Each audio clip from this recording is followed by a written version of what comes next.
Hello everyone, welcome to my channel পোস্ত বাটা। তো আজকে অনেক দিন পর একটা রেসিপি নিয়ে চলে এসেছি। আজকে আমি আপনাদেরকে বানিয়ে দেখাবো একটা ইউনিক রেসিপি, আলুর পুর ভরা কুমড়ো পাতার রোল। তো চলো বেশি কথা না বলে ঝটাপট রেসিপিটা শুরু করা যাক। তো সবার প্রথমেই এখানে আমি নিয়ে নিয়েছি বেশ মিডিয়াম সাইজের কুমড়ো পাতা। এগুলিকে আমি জলের মধ্যে ভালো করে পরিষ্কার করে নেব। গরমের সময় আমরা বাজারে গেলে অনেক সবজি দেখতে পাই, ঝিঙে, লাউ, পটল, কুমড়ো। কুমড়ো গাছের শুধু কুমড়োটাই কাজের নয়, তার সাথে সাথে কিন্তু কুমড়ো পাতাটাও অনেক কাজের। কুমড়ো পাতা দিয়ে অনেক অনেক মজার রেসিপি কিন্তু তৈরি করা যায়। গ্রাম বাংলার একটি জনপ্রিয় রেসিপি হলো আলুর পুর ভরা কুমড়ো পাতার রোল। তো আপনারা অবশ্যই কিন্তু এই রেসিপিটাকে বাড়িতে ট্রাই করবেন। এরপর আমি এখানে নিয়ে নিয়েছি পরিমাণ মতো মুসুর ডাল, এবং এগুলিকে আগে থেকেই আমি জলে ধুয়ে জলের মধ্যে ভিজিয়ে রেখেছিলাম। এবার এগুলিকে আমি মিক্সারে দিয়ে অল্প একটু জল দিয়ে একটা স্মুথ মসৃণ পেস্ট কিন্তু তৈরি করে নেব। এরপর এই মসৃণ পেস্টটার মধ্যে দিয়ে দেব একে একে হলুদ গুঁড়ো, লাল লঙ্কা গুঁড়ো এবং সামান্য স্বাদ অনুসারে কিন্তু নুন। তারই পাশে দিয়ে দেবো কালো জিরে, দিয়ে এই ব্যাটারটাকে ভালো করে কিন্তু মিশিয়ে নেব। আপনারা কিন্তু কমেন্টে জানাবেন আমার ভিডিও আপনারা কোথা থেকে দেখছেন। তো দেখো এখানে আমি ভালো করে ব্যাটারটাকে মিশিয়ে নিচ্ছি।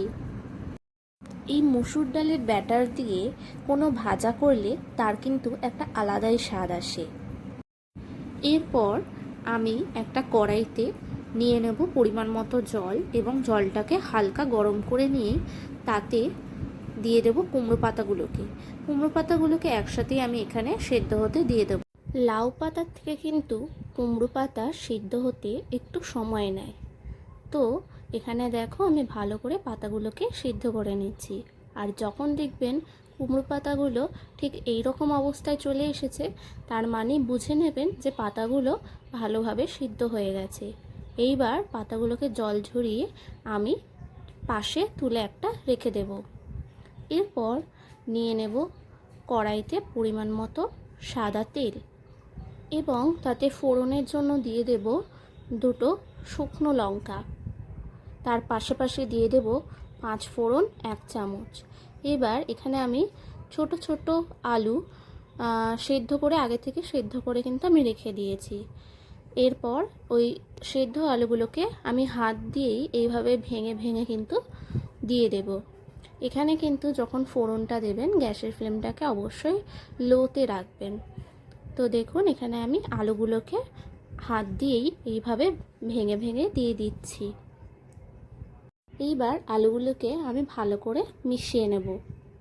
ছোটোবেলায় বিকেলে যখন বৃষ্টি হতো তখনই বাড়িতে এই রকম নানা রকমের ভাজা বানানো হতো।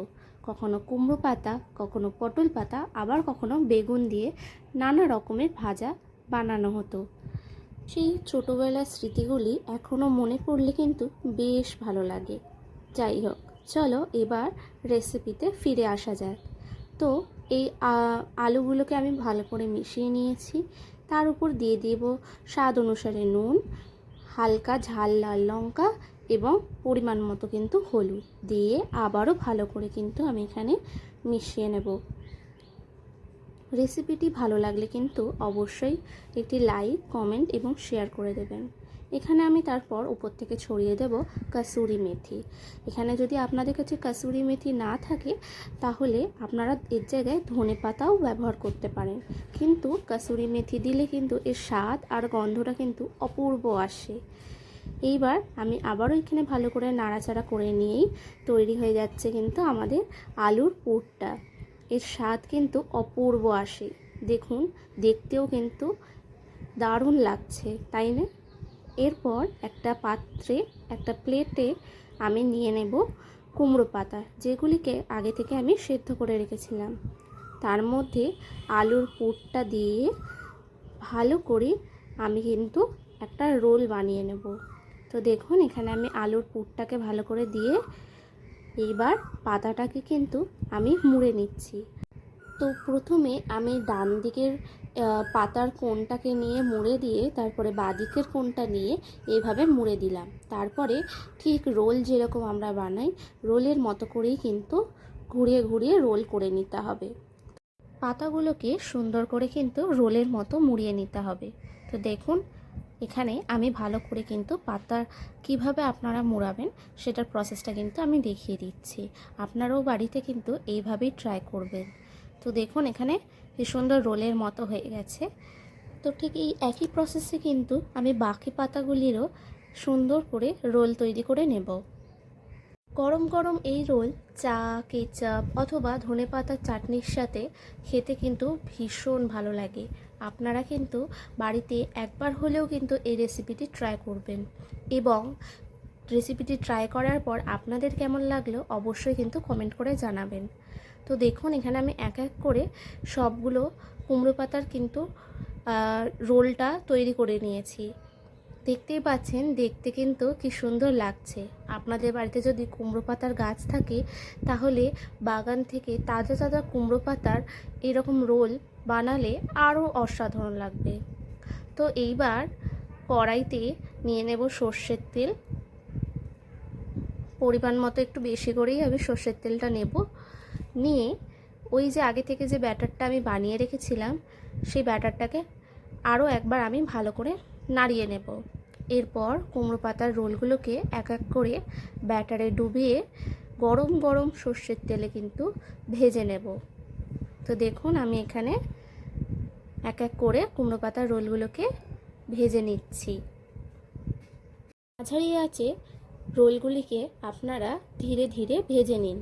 দেখবেন কিছুক্ষণ পর রোলগুলো সোনালি রঙের হয়ে গেছে।